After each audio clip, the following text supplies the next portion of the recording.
मैं अनिल कुमार फिर से अपने YouTube channel Anil arts classes Sitamarhi में आप लोगों का हार्दिक स्वागत करता हूं। दोस्तों, आज का जो मेरा टॉपिक है वो आपको 2 अक्टूबर से जुड़ा हुआ न्यूज़पेपर एनालिसिस है। तो इस न्यूज़पेपर एनालिसिस से हमें डबल फायदे होंगे। एक, सबसे पहला कि जो मेरा करंट अफेयर से संबंधित प्रश्न है वो नहीं छूटेगा। दूसरी बात कि जो इससे जुड़ा हुआ परंपरागत प्रश्न है वो भी नहीं छूटेगा। तो आइए इसे शुरू करते हैं।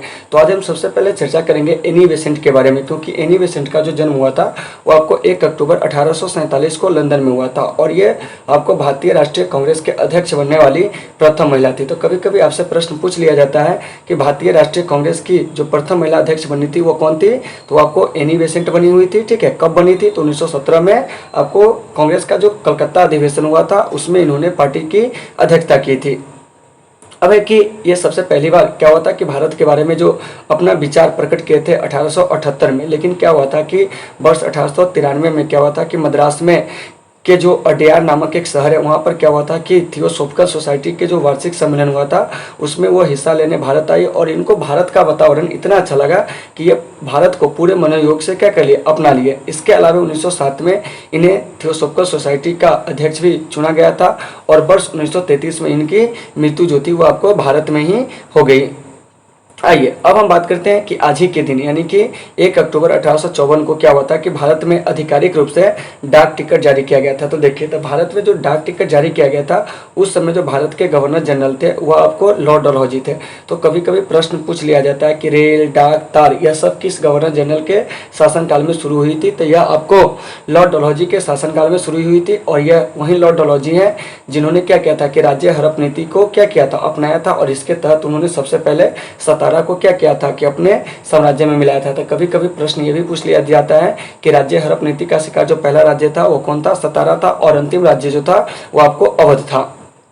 तो आइए, तो ये जो डाक टिकट 1854 में जारी किया गया था तो इस पर जो तस्वीर छपी हुई थी वो आपको महारानी विक्टोरिया की तस्वीर छपी हुई थी और इसे लिथोग्राफी पद्धति के द्वारा तैयार किया गया था। तो यहाँ से एक प्रश्न पूछा जाएगा कि लिथोग्राफी क्या होता है। तो देखिए, तो लिथो जो होता है ना, यह क्या होता है कि छपाई पत्थर पर, ठीक है, चिकनी वस्तु से लेख लिखकर अथवा डिजाइन बनाकर क्या होता है कि किया जाता है। तो अगर आपसे प्रश्न पूछेगा लिथोग्राफी क्या है तो हम क्या कहेंगे कि पत्थर पर चिकनी वस्तु से लेख लिखकर अथवा डिजाइन बनाकर उसके द्वारा छाप उतारने की कला को क्या कहते हैं, लिथोग्राफी कहते हैं। अब आइए आगे हम बात करते हैं स्पोर्ट्स अथॉरिटी ऑफ इंडिया, जिसको हम लोग साई के नाम से भी जानते हैं। ठीक है, तो अभी क्या हुआ है कि साई ने अपना नया लोगो जो है उसको क्या किया है, जारी किया है।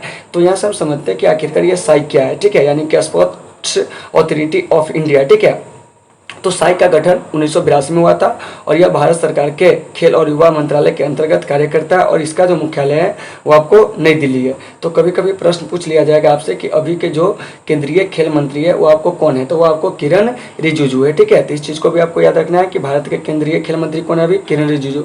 साई का गठन कब हुआ था, 1982 में। यह भी चर्चा में क्यों है, क्योंकि इसने अपना नया लोगो जो है वह जारी किया। साई का मुख्यालय कहाँ है, नई दिल्ली। साई का पूर्ण रूप क्या होता है, तो आपको स्पोर्ट्स अथॉरिटी ऑफ इंडिया। ठीक है, अब आइए अब हम बात करते हैं बीपीसीएल, यानी बीपीसीएल कहने का मतलब हुआ कि भारत पेट्रोलियम कॉर्पोरेशन लिमिटेड। तो बीपीसीएल जो है भारत की दूसरी सबसे बड़ी खुदरा ईंधन विक्रेता कंपनी है और तीसरी सबसे बड़ी कच्चा तेल रिफाइनरी कंपनी है। तो ये जो बीपीसीएल है यह भारत सरकार के सार्वजनिक क्षेत्र की एक कंपनी है। ठीक है, और इसका मुख्यालय जो है वो आपको मुंबई में और अभी जो इसके चेयरमैन है डी राजकुमार है। तो अभी बीपीसीएल जो है फिर से चर्चा में इसलिए आया कि इसमें सरकार जो है अपनी 52.8% की जो हिस्सेदारी है वो आपको बेचने वाली है और इसके लिए क्या हो रहा है कि बोली लगाने के लिए फिर से उसने क्या किया है कि अपना कंपनियों को क्या किया कि निमंत्रण दिया कि आप बोली लगाए। जो इसमें जितना अच्छा बोली लगाएगा उससे क्या होगा कि बीपीसीएल के जो 52.8% हिस्सेदारी है वह वैसे कंपनी को मिल जाएंगे। तो देखिए, तो बीपीसीएल क्या है, तो भारत में सार्वजनिक क्षेत्र की क्या है, एक तेल कंपनी है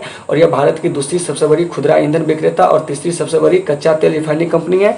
बीपीसीएल जो है इसका मुख्यालय जो है मुंबई में और इसके जो चेयरमैन है वो आपको डी राजकुमार है। अब हम बात करते हैं कि सबसे पहले भारत ने क्या किया कि उड़ीसा के जो बालासोर स्थित जो प्रक्षेपण स्थल है वहाँ से क्या किया कि ब्रह्मोस जो सुपरसोनिक क्रूज मिसाइल है उसका सफल परीक्षण किया है। तो इस मिसाइल की जो मारक क्षमता है वो आपको 400 किलोमीटर और इस मिसाइल को डीआरडीओ और रूस के जो प्रमुख एरोस्पेस उपक्रम है वो आपको एनपीओएम है उसी के द्वारा ब्रह्मोस को क्या किया गया था, विकसित किया गया था और यह दुनिया के सबसे तेज सुपरसोनिक क्रूज मिसाइल है और इस मिसाइल की जो गति है वो आपको क्या है कि 2.8 गुना क्या है कि आवाज़ से भी अधिक है, यानी किसकी जो गति है वो आपको 2.8 में कहते देखिए। तो इसको विकसित किया DRDO। तो जानते हैं DRDO के बारे में। तो DRDO का पूर्ण रूप होता है defence and research development organisation, ठीक है। यानी कि DRDO का पूर्ण रूप क्या होता है, तो defence research and development organisation. और DRDO का जो गठन हुआ था 1958 में हुआ था, और इसका जो मुख्यालय है वो आपको नई दिल्ली है, और इसके जो अभी चेयरमैन है वो आपको G. सतीश रेड्डी है।